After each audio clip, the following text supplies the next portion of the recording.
and then in life. But at the poker table, really what you're doing is you're paying attention and looking for anything that's outside the norm, right? And then you take the data point and say, okay, he was, let's use gum chewing, for example. Yeah. Guy's chewing gum, makes a big bet, stops chewing. Okay, I want to see that hand.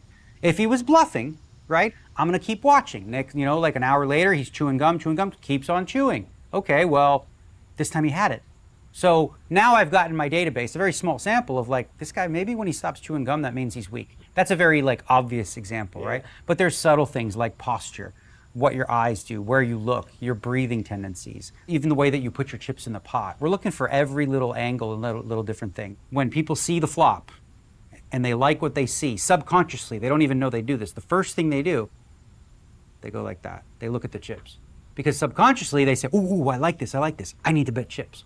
So they're, preemptively looking. So when you see that, beware, because that means that they're coming. Yeah. My outward persona is a laughing hyena, because I'm always just giggly, laugh like I don't know what's going on and stuff like that. But underneath, it's really a chameleon who's very adaptable and always like able to change based on, perception, right? I think the most important skill set is self-awareness, right? Understand how people perceive you, and then you can take advantage of them in that regard. How do you want people to feel when you come to the table? So that's a great question. And like I look at, the contrast to me is Phil Ivey, okay? Phil Ivey is very Tiger Woods, Michael Jordan-esque, intense. He wants everybody uncomfortable, tense, and afraid, right? I go the opposite way.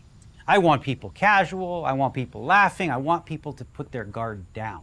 I want them to feel safe and comfy. I'll often, let's say I'm in a hand against you, and I'm making a decision, I'll often start talking to the dealer and be like, what did I do to myself? I'm so stupid. Why did I even think about that? But really, I'm looking at you the entire time, while you giggle and laugh, because you don't feel like I'm looking at you. I'm not one of those that's super intense and stares people down like this, like some. I want people to be disarmed, right? And then use some charm in order to like beat them, so that when they leave, they laugh and they giggle and they go, hey, what happened to all my chips? That amount of intense attention to the other people around the table, the environment, the energy, that seems to take up an awful lot of cognitive resource to then be able to play effectively. Yeah. So what do you do to put yourself in the best place to do that? So I've learned over 30 years of playing poker that it is literally impossible for you to be at 100% the entire way through. So you have to pick and choose when it's most important to have what I told my wife, I call it hyper-focus, right? Okay. And for me, if I'm sitting down at a table with a player I've never seen before and I don't know them, hyper-focus, because I need to get an idea of what they're like and what they play like. So then what do you do to go and replenish that focus bank? Really the best and only way to replenish the focus bank is sleep. I do think meditation helps as well, and it has varying effects for different people. Like for some people, it just doesn't do much. Yep. For me, I do like a red light LED bed. I have one here in the house. So how long would you typically spend on this? 40 minutes. So then this thing here, it's like this for your face.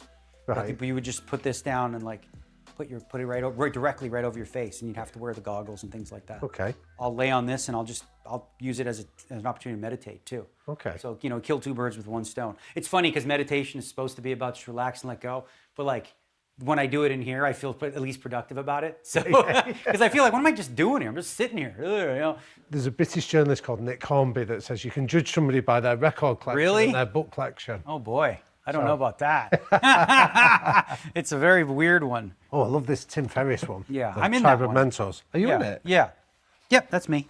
To avoid criticism, say nothing, do nothing, be nothing. Yeah. So what's the wisdom that you share with Tim Ferriss in that then? That's one of my favorite quotes, actually, because it's very easy to live a life where you don't rock the boat, Yeah. But that's not living to me. I'm totally fine with speaking my mind, being true to myself, and understanding that as a result, some people will not like you. And that's not something I see as a detriment. That's just like, if everybody loves you, that means they don't really care. What would you say is the big difference between turning up for the World Series today? Well, the game evolves, the game changes, everything changes in terms of with AI and solvers and a new breed of poker player. I'd say probably the biggest difference is, 20, 30 years ago, if I didn't know who you were, chances are you weren't very good, because where would you have practiced?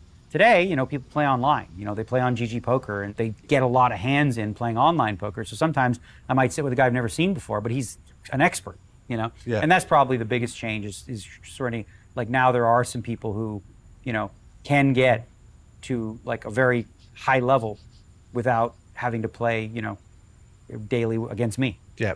But I think that's what's remarkable about you, Daniel, that you've adapted to those changes. And I think there's some lessons you can teach our audience around how do you adapt to an industry that's changing around you. I think two things. First and foremost, self-awareness, right? Again, I've used that before, but the reason for that is you have to be aware of like, you're good, right? But are you better than these guys right now? And if not, you have to go with number two, which is humility, which is to say, okay, you know what? I need to go back in the lab.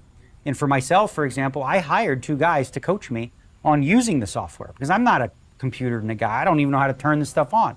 So I wanted to understand what the young kids were learning. Early on in my career, when I was a young up-and-comer, I remember sitting with the guys who were at the top at the time. Yeah. And I'm thinking to myself, I'm better than you now, but you're complacent. You're like, oh, I've reached the pinnacle. The day you think you've reached the top is the exact moment in poker where you start to be surpassed by others, when you stop working. That reminds me of a quote from a book that I wrote many years ago. I wrote a book on a boxer called Marvin Hagler, who was a world super middleweight champion. And he had this great quote that he said, it's hard to get up and run when you're wearing silk pajamas. That's my favorite quote. I use that all the time. Is it? Oh my God, it's one of my favorite quotes. I use it all the time. So how do you get up and run when you're wearing silk pajamas? You've achieved a level of fame and prestige and wealth that means that you don't have to employ coaches, you don't have to learn new technologies, you don't have to take on all these up-and-coming challenges if you don't want to. So what does get you up and run?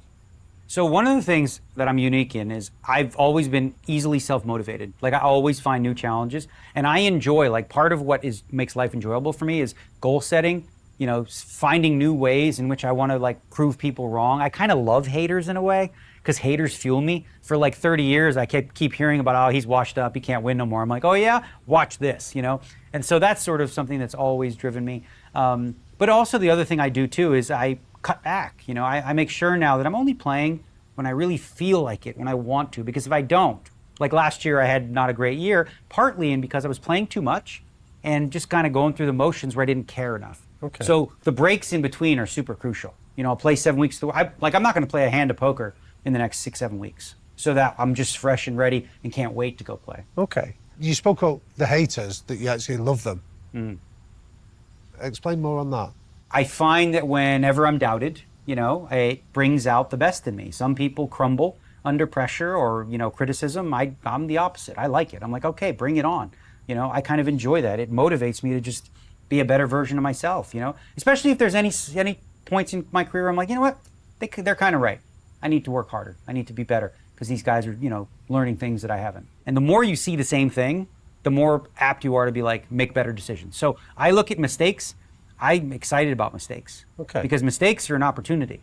Whenever you have like a breakdown, that's an opportunity for a breakthrough where I'm like, aha, okay, so here, this is what I can do here in this spot. Ah, we figured it out. So now the next time I'm approached with a similar situation, I have like new tools that I can use that, sort of we call it plugging leaks, if you will. Yeah. I've been doing this for 30 years, so I've developed enough wisdom to know, all right, this new thing that I'm doing has really been effective. The main driver of like learning usually comes from when things aren't going well. I find that's true of a lot of things, right? When things are going well, you're having success, there's not a lot of, it doesn't feel all that, important to work on stuff because you're already there, you're doing great. When things turn for you and they're not working as well, that's when you want to like look at the adjustments necessary.